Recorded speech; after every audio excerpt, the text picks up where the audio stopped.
All right, Daryl, the first question scripted, then it's all unscripted here on out, and we're going to talk about Sola and what's going on with the business. But I'm gonna simplify my question with a statement. Hourly team member is the first thing on your LinkedIn to now president of a brand. So what I love about the story is that it shows anything is possible, that hard work and tenacity can move up the corporate ladder and create something beautiful. So the question is, how did you accidentally fall into franchising? And as a side note to that, because when you're starting at McDonald's, I'm sure you don't really understand what franchising is. So how did the understanding of what franchising is actually come into play too? Yeah, no. Well, thanks for having me, by the way. Well, first, I'd just like to say my dad was an entrepreneur his whole life, so I got to see him, the challenges, the passion, the wins that he had in business, and I learned a lot of work ethic from him and general interest in just operating a business. And so at the ripe age of 16, going into McDonald's, when I watched one of your interviews, seeing that picture behind you, brings back a lot of memories. I have fond memories of my time there. I started as an hourly team member, just, hey, I needed a summer job. And they just have great people, great systems, great training. They look for people that have passion and drive and want to work hard and do great things. And I had all of that. And so they gave me opportunities to continue to grow within their organization. At the time, I didn't know that it was with a franchise, but I was with a very good multi-unit franchisee in that market. And I had the opportunity to learn directly from them and their leadership team. And then, of course, McDonald's corporate, all about the organization and some about franchising and running a business and, being a leader. I have very, very fond memories of my time with them. So your entire career is like around franchising. Your dad is entrepreneurial or an entrepreneur. How did you not have the bug to go into being an entrepreneur? What kept you on continuing to build up the corporate ladder? Well, if you know the Outback Steakhouse model at all, you do fall into the entrepreneurial set with them as a managing partner. So you do have to put up an investment to be able to get a salary and profit share. And so that was my run at becoming an entrepreneur. So my salary was based off of how well my restaurant ran. My operations every single day, and it wasn't mine, it was my team's. Like we all worked very hard together. We ingrained ourselves in the community, and really built a wonderful business and restaurant that focused on people and community and operations excellence. And Outback had a great culture, great way of training people, a great focus on inspiring folks to go into the managing partner role and really succeed at their business. And so I think that was my opportunity, and I took it and I enjoyed it. I did it for just over 5 years, and then I had an opportunity to move into their corporate support center, which is where I had I've always had passion for helping other people. Passion in my personal life, passion in business, and I've kind of always felt like I had more to give than just one individual location. And so I had the bug to go help the 1,000+ locations we had at Outback Steakhouse in a different capacity, and really loved it. I think traditional corporate America, without a dad story, without putting capital up, without understanding like we're fighting for a team, can totally have success. But the lens that you have, that you can look a franchise owner right in the eyes and know what it feels like, and because you saw it as a child, what your dad felt like, and you experienced it in your career by tasting it, it gives you a different viewpoint. That empathy is a big term in it, but it's almost like just you understanding it means you can help navigate storms in a different light. Is that an accurate statement? I think it's completely accurate. when you're on the other side of the fence, when you're in the location, operating it, when you're the franchisee, there's always like, what is the corporate support team? What are they doing to me? Like, what are they going to, push down? How are they going to support me through those changes? How are they going to help my business be better? And having that lens on this side of the fence, I think is absolutely critical. Excuse me, is critical. It's not just critical for my role; it's critical for my team. And so when I built a team in Macon, when I built a team here alongside of others, we look for individuals that have that mindset, that are going to put our franchisees first, and think through, how does what we do impact them? How does it simplify their operations? How does it help them be more profitable? I think to be successful as a franchisor with longevity, you really have to have that as the first and foremost piece of your mind. When you talk about McDonald's, I rarely write things down, but I was like, that's a statement. And I'm going to say the second statement is what you said on where you wanted to go in your career. You said McDonald's had great people, systems, and training. And then you said that what made you want to go into a role that you can impact more people was your passion for people. I think far too often in business, we get stuck up in P&Ls, and we should understand how we build in profitable businesses. But the way that we build profitable businesses, in my opinion, is through profitable people. Yes. And the last line that I'll say, I have a friend who's shifting careers now, and he's been at this company for probably almost 15 years. I said, "Why are you doing it?" He goes, "Because I'm tired of working for billionaires that don't make millionaires." And it was such like a good statement. I was like, that's fascinating to me. So obviously we didn't talk about money. We talked about like the undertones of it. How important is that to building successes, even as a franchisee? I think it's the number one thing you should focus on is your people. I didn't grow up with a lot of money. I grew up poor, and so while being able to take care of my family has always been a driver, the money piece of business, personally, hasn't been my main driver as for success. My main driver is, how am I able to help other people? How can I build a team and pour into them? How can I pour into the franchisees or corporate operators and help their business be more successful? You learn it in church. You learn it through mentors, that the only way you become successful is by really surrounding yourself with the right people, the people that are smarter than you, that have different experiences, that have diversity in background. And I find that to be, I've accidentally found it to be true just organically. And then I have found it to be true as I've been very thoughtful about building teams through my career. And it's something that from a franchisee perspective, you have to think about. And if you're coming into a business, even Sola, we're not heavy on needing a lot of employees, but you are taking care of a lot of professionals. And so it is relationship based. All these businesses are focused on people. And if you don't have that element and you can't help other people and you just have yourself in mind, you're going to fail. It doesn't matter how much support I give you or someone else.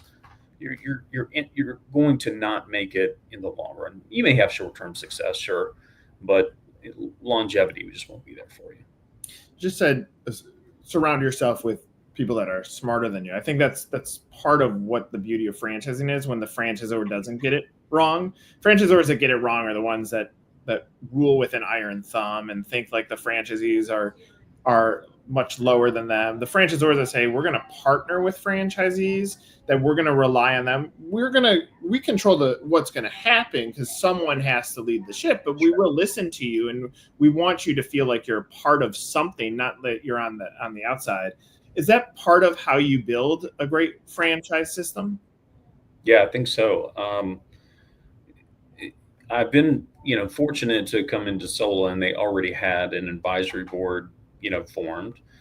We had one in my last brand, and I think the more you can learn from your franchisees, look, they're doing it every day. They're feeling the challenges every day. And so even though I have an operator's lens, I'm still not operating a Sola my personal self every single day. We have a corporate ops team, and I work with them, and so you're foolish to not ask for what's happening every day in their locations, the challenges they have, the wins they have, the ability to take their best practices and share with other individuals, to build mentorship relationships in between franchisees. Ultimately, most franchisees, they want other franchisees to be successful, because that means the brand is successful.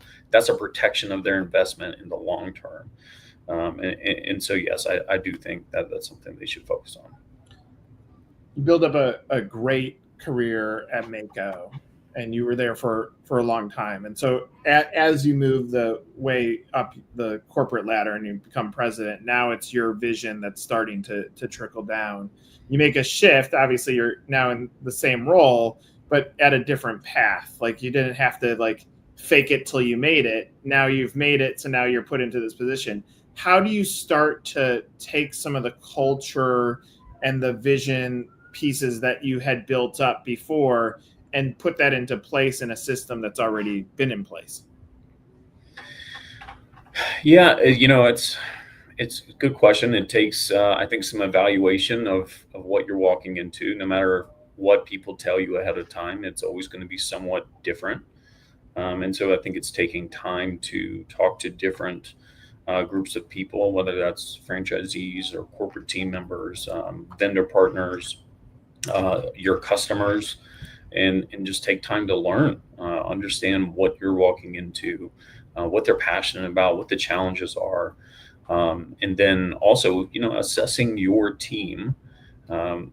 While you may not have hired the entire team, they're now your team, and you need to take care of them. You need to learn what they're passionate about, and how you can ultimately grow and support them. I think my number one job outside of like helping with vision and strategy is removing obstacles. If my team has an obstacle, it is my role to be able to walk in and help remove that obstacle, whatever it may be. Now, it's their role to be able to tell me it's there, because I may not know, but we have to have those, open lines of communication. And then, in having great teams that are really going to work hard and achieve goals, high performing teams, if you will, you have to assess the people and understand their acumen and ability to have self accountability, to want to achieve what we're working for. Are they going to row the ship in the same direction, or are they not? And sometimes you have to make tough decisions. Doesn't mean the people are bad. It just means that they're not right for the culture and the business that you're building and moving forward on. Been fortunate we haven't had to make too many of those decisions, but as a whole, it's really getting everyone on the same page and aligned on the goals and objectives, and everybody should have input to it. It shouldn't be Daryl's objectives. It is our. And so from a leadership perspective, I've never been one to lead as a dictator. It is very much leadership by committee. We're going to talk about these things. We're going to make decisions together so that everyone's on board. You can disseminate to your teams, and ultimately it helps us all move faster. And the North Star remains that protect the franchisee. That's right. So you inherit a team, and it doesn't have to be a specific example. And part of the reason I ask this question is because for a franchisee, when they pay a royalty, if I'm paying a royalty, I want to believe in the culture that I'm paying a royalty to. I think far too often it's almost earmarked as like a cost, but it's actually an investment. In the way that I look at a royalty, it's investing in the corporate team that's going to support you. That's right. So you're looking at a team, and you come in, and obviously, like, anytime a new leader comes in, I'm sure there's some turbulence, like, what's he going to do? If you could shake someone and say, look, if you just did this and put X aside, like, what is the magic to like building a successful team with existing people that are already in place? I'd say put your ego aside. Yeah, you've got a big title, but at the end of the day, you're all human beings. Yeah. You have one goal. You're there to help each other. And if you approach it in such a way that, realize we have different titles. That only means we have different responsibilities. It does not mean that we're not on the same team working toward the same objective. It does not mean that I'm inaccessible to you. It does not mean that I'm better than you. So if we can, if everyone can get on board with defining things in that way, and you open up the lines of teamwork and let them know that, hey, I'm going to make mistakes. It's okay if you call me out on that. You're going to make mistakes and I'm going to call you out. We're going to do it respectfully, and we're all going to do it with the gift of feedback, because that's what it is. And if we're giving each other that gift, then we're going to get better together. And I think if you asked any of my team today, they would tell you that I'm extremely accessible, and that the entire leadership team is accessible in that way. I love your mindset. How do you protect your own personal core values, that mindset? How do you protect it when you do have a bad day or a bad moment?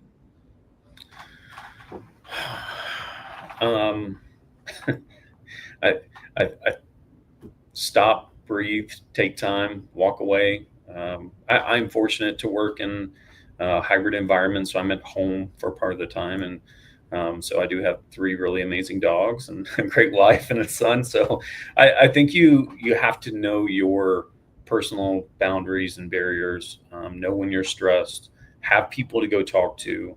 As a leader, I'm sure you've read books and they tell you that leadership is lonely at the top. And when you're working your way up to the top, you're like, oh, that won't be me. That doesn't make any sense. But it's true. And it's lonely because if you're a good leader, you don't want to tell your people the stresses that you're feeling all the time, because ultimately that can shape their mindset in a different way. And you don't want to do that. You want to protect their mindset. So you need other people to talk to, that are at your level, or just somebody that you can vent to, because sometimes you just got to talk it out. You got to know when to walk away from an email and say, you know what, I should answer that tomorrow and not right now.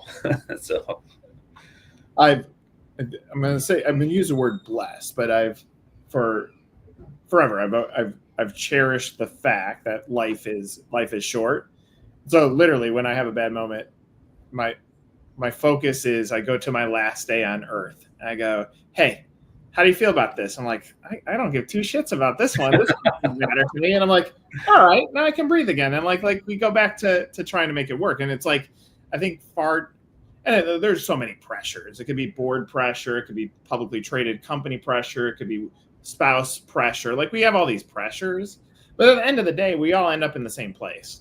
And so if you go there and say, all right, let's try to like make it count when we're interacting with people, because time is our most precious commodity, then it changes the perspective. Because I think like franchisees go through it tremendously too, whether you're well capitalized or not. You write a check to the franchisor, you sign that franchise agreement, and now there's going to be this period of time from I just spent money to I open my door. And money is going to just keep rolling out the door, and you're going to feel very uncomfortable by it because nothing's coming in. Yes. And you almost need to listen to the advice you just said, to like pause and breathe and look at your dogs and your kid and your wife and say, all right, I did this for a reason. It probably made me do this for a reason. Like, the reason you actually become a franchisee is because you want to make a change. Yes. Now find the way to breathe and talk to people throughout it, because other people have been through there. Yeah. No, I like your approach as well. Thanks for sharing that. So again, you're 8 months in, so it's not like the magical vision is there, but give anybody that could be watching this a sense of, where is Sola today? Where is Sola going? Sola today, 740 locations. We just opened our 740th last week, so really exciting. I think, we have a great brand. We have systems and processes. We have tons of open markets that are ready to add more Solas to it. A lot of opportunity. We have an amazing team of individuals. If I take that and fast forward to a couple of years from now, I think the team only gets stronger because, like you said, we've only been together 8 months, and with time we'll grow more together. We're investing in technologies. We're improving our systems and processes. With a 20-year-old brand, I think it's important that we take the opportunity to evaluate everything, look at every system, every process, and really understand what needs to evolve. What do we not need to touch because it's working beautifully, and what really needs to be shaken up and changed drastically. And that may be through outside consultants, that may be through brand new technologies. and then how do we continue to uh, insert new resources and support mechanisms so that way our franchisees can continue to be more profitable for the future? How can they open faster, spend less money on the opening, ramp quicker, and then ultimately, what other revenue streams can we give them, versus mainly only having one revenue stream, which is filling a chair, putting more pros in seats inside their walls. And so those are all things that we're working on today. We're in the process of rolling a new CRM engine out right now that really helps the franchisee take every lead and nurture it through the process. It's going to help them through the process, give us better data and data reporting, better accountability and interaction with every single customer that they're working with. So I see the brand continuing to only get better, support our franchisees better, support our professionals better. We have a community of almost 25,000 beauty professionals. No one else out there has that. It's amazing. I recently sat down with 10 of them here in Denver for one of our ambassador programs called Faces of Sola. And just to hear some of their feedback and what do you love about Sola? What's challenging about Sola? What do you want us to focus on to help you? So when you take that lens of holistically trying to help all the different people segments in a brand, I think you can only continue to evolve and get better. And I see us going from 740 locations to 1,000 locations. That's where we want to be. What I love about your answer is, as you're speaking, I'm mentally going to the boardroom at Blockbuster when they're like, we are unwilling to change anything. We are staying the course. Yes. And I think what you did, if we take your equation, people, systems, training equals profits. And obviously how do you market that story? It will drive it. But you're evaluating each of those categories in real time to say, we have competition. We have people that want our beauty professionals to go over there. We have people that want our franchisees. And so if we know that we have something that everybody else wants, and we have to continue to fine tune it, and then what you just said, what do you love? What challenges you? And how can we better help you? Oftentimes I think franchisors don't pause to ask that question. And obviously you're asking that in that sense to the beauty professionals, but you probably ask that same thing to your franchisees, and you probably ask those same questions to your team. And when you they have all the answers, sometimes we don't want to listen to them. And that's why we turn a blind eye to it. But when we listen to it now, if Blockbuster asks those same questions to their customers, their staff, and their whatever franchisees or their general managers, they may have said it's time to make a pivot. And that's where you think of the best business leaders, they're talking 3 years out, which you're saying we'll be at 1,000 units. So you're talking about what's going to happen in the future. And then when you backcast, you can start saying, okay, what changes or evolutions we have to make to get there. I think it's the right approach. And that's probably how successful franchisors continue to say is successful. Yeah, I think so. And look, we're not perfect. We're kicking our toe on rocks along the way, but that's a part of the process. You can't be afraid to fail at certain things, but you fail fast.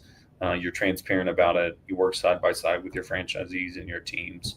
You learn from that, and have a good time while you're doing it. Have some fun. There's franchising can be hard, but there's nothing that says we can't have fun and really lift up people along the way. So, yeah, I'm gonna close by saying this. I mean, I've studied Sola tremendously because obviously we work together. One on a business model for the franchise owner, someone that's looking to break into the system. I think the business structure is phenomenal. Low labor. It's basically like a leadership team operating a business. You think about Berkshire Hathaway, they don't have that many people that work at the corporate headquarters yet. It's arguably one of the best companies that exists in the world. But it's more so building the infrastructure. The impact of those continues to trickle down. And that's where a franchise owner, they're really building the community, the elements of the community to do exactly what you just said. So I love that. And the other thing that I'll say is when I interviewed a whole bunch of franchisees with Sola, and it's the same answer. And frankly, it's the same answer for most brands. I said, what pushed you over the edge? And there's only two things, and it's culture and it's business model. So business model check. And on the culture side, I want to believe in my leader. And that's why I like having these conversations, because it gives an inside track into that there's really a human here. It's not a title. Yes. You have roles and responsibilities, but it's a human. And I'm grateful that you were willing to share some of your story with us. This was fantastic. Yeah, thank you for the conversation, and appreciate the stories you do with our brands and interviewing our franchisees. Like every single one of them I met is just they're just amazing individual people that care a lot about their business, and then all the beauty pros that we have out there. Wow, like that's the favorite part of my job, is going in and meeting them and spending time with them and just learning their stories, and it's really incredible. So I'll imagine that recognition. That's going to be probably your career governor too, because you said I have a passion for people. Yep. If that expires, that means it's time to go on. But like internally, like as long as that feeling's there, what it feels like, then I'm sure you're going to continue to give your energy back to business. Yeah, absolutely. I love it. Well, for Daryl, I'm Nick. This was another episode of Meet the Franchise. Thank you, Nick.